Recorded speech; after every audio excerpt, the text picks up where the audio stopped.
Тревожный звонок о взрыве бытового газа поступил на пульт диспетчера в управление МЧС в 5 утра. Хлопок газовоздушной смеси произошел в доме Горокоевых. Пострадало 5 человек.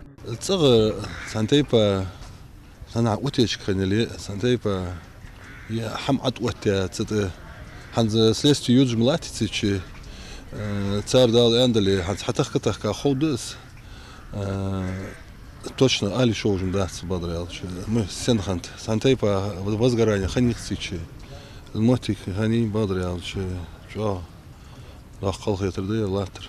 Дому больших разрушений ударная волна не принесла. Пострадала только одна его часть – кухня и комната, где находилось 5 человек, в том числе 3 детей. По предварительным данным, взрыв произошел из-за утечки газа. По всей видимости, хозяева оставили газовую плиту не выключенной. Впрочем, МЧС еще предстоит восстановить картину случившегося. Предварительная причина – это, скорее всего, утечка газа непосредственно из газовой конфорки. И скорее всего, около часа или 2 часов газ накапливался в помещении, после чего печка была включена хозяйкой и произошел взрыв. Там на первом этаже находится 3 комнаты, при обследовании мы это увидели, и одна из закрытых помещений не пострадала, а та комната, где непосредственно находилась газовая конфорка и близлежащая комната с открытой дверью, там были обожженные участки, мебель и так далее, то есть там есть следы взрыва. 3 детей были доставлены с сильными ожогами в детскую республиканскую больницу. Самому маленькому 2 года. Состояние их врачи оценивают как тяжелое, но их жизни ничего не угрожает. Ребенок 13 лет, самый тяжелый, оценивается состояние как крайне тяжелое. У него объем пораженного участка кожи это около 70%, глубина ожога сама 3А, Б степень. Это первые сутки, поэтому глубина будет уточняться в последующие дни, когда ребенок уже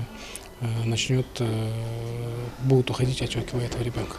Дети находятся на аппаратах искусственной вентиляции легких, то есть за них дышат аппараты.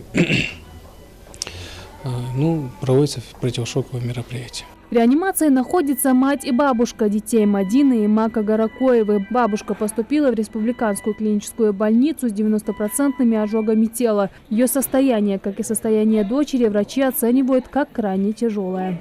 Пациентка Горокоева Мака находится сейчас на ИВЛ, состояние крайне тяжелое, поддерживается жизнедеятельность, в принципе, деятельность сердца поддерживается препаратами, вазопрессорами. Состояние на сегодняшний момент крайне тяжелое. Состояние Горокоевой Мадины более стабильнее, чем у Маки. Но также получается термический ожог очень большой площадью.